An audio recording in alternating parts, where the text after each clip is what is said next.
So you want to burn fat as quickly as possible. You've watched hundreds of videos about how to lose fat, but they all end up saying the same thing. Because I'm sure for a lot of you, a calorie deficit and some exercise is not working. And that's why you're probably watching this video.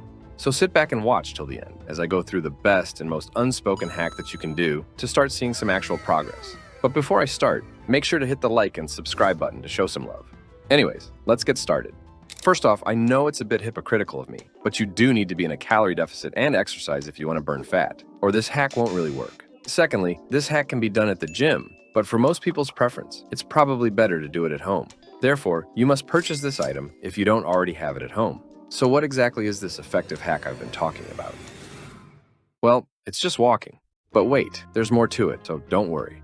It's the 21st century, and lots of us spend so much time sitting or lying down, scrolling endlessly on our phones. And there's not much movement going on. So essentially, there will be no extra calories burned. However, what if instead of lying down, you spent those hours scrolling while walking at a slow pace on a treadmill? Let's do some maths. If you spent 3 hours a day lying down on your phone, you will naturally burn approximately 90 calories per hour. So you will burn a total of 270 calories in 3 hours.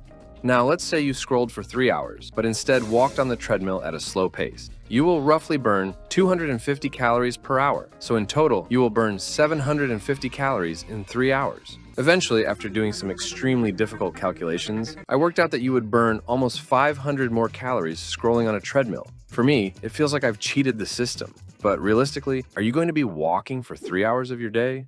Possibly. And if you don't like walking for so long, then you'd probably try to avoid scrolling on your phone as much as possible. So you end up stopping yourself from laying down. It's like killing two birds with one stone. But treadmills are kind of pricey. So if you're looking for a cheaper alternative, then invest in a small treadmill or an indoor bike. And really, that's the end of the video. Make sure to hit the like and subscribe button to show some love. Anyways, I'll see you in the next video.